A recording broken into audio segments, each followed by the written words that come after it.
بنی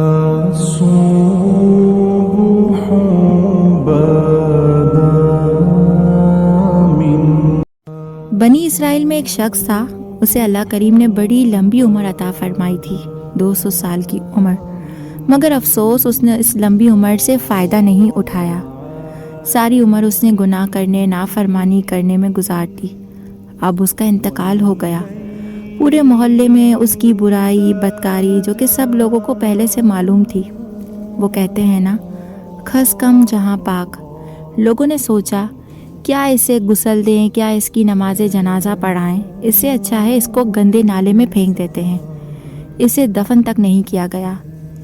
کسی نے اب اللہ کا کرنا دیکھیں کہ اللہ نے حضرت موسیٰ علیہ السلام پر وحی نازل فرمائی کہ موسیٰ، فلاں جگہ میرا بندہ فوت ہو گیا ہے، تم جاؤ اس کو کفن دو، نماز جنازہ پڑھاؤ۔ اب چونکہ اللہ کا آرڈر تھا، موسیٰ علیہ السلام پہنچے علاقے میں تو لوگوں نے کہا، موسیٰ کس بندے کی نماز جنازہ کی بات کر رہے ہو؟ وہ تو بہت بڑا گناہ گار ہے، بدکار ہے، سیاہ کار ہے، اور پھر اللہ کا نبی جس کا نماز جنازہ پڑھائے تو وہ تو کنفرم جنتی ہو گیا، تو اسے اور کیا چاہیے کہ اللہ کا نبی اس کا جنازہ پڑھائے۔ حضرت موسیٰ بڑے حیران رہ گئے کہ علاقے والے تو یہ کہہ رہے ہیں اور اللہ کا حکم ہے کہ اس کا نماز جنازہ پڑھاؤ۔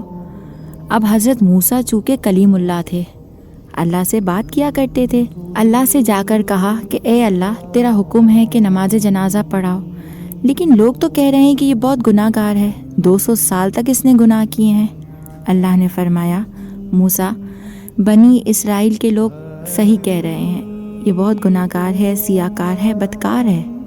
پھر حضرت موسیٰ نے کہا، اے اللہ، جب وہ اتنا برا ہے تو آخر اس کی ایسی کون سی ادا ہے جس کی وجہ سے تو نے مجھے یہ حکم دیا کہ میں اس کا نماز جنازہ پڑھاؤں؟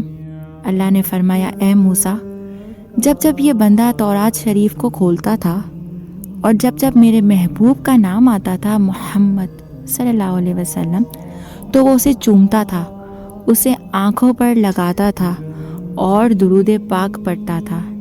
اے موسیٰ، مجھے اس کی یہ ادا بہت پسند آ گئی۔ اس کی اس ایک ادا کے بدلے ہم نے اس کے سارے گناہ بخش دیے، اور میں نے اس کا نکاح 70 حوروں کے ساتھ کر دیا ہے۔ اب یہاں ہمارے لیے بہت ہی غور و فکر کرنے والا لمحہ ہے۔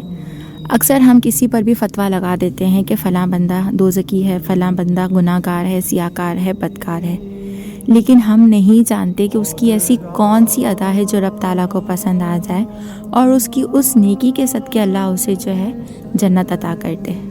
اور ساری زندگی عبادت کرنے والا بندہ بھی اپنی ایک خطا کی وجہ سے ایمان سے خارج ہو سکتا ہے، اس لیے کبھی بھی اپنی عبادت پر اترایا نہ کریں۔ کہتے ہیں نا، اعمال نہ دیکھے یہ دیکھا، اعمال نہ دیکھے یہ دیکھا، محبوب کے کوچے کا ہے گدا، مولا نے مجھے یوں بخش دیا۔ سبحان اللہ۔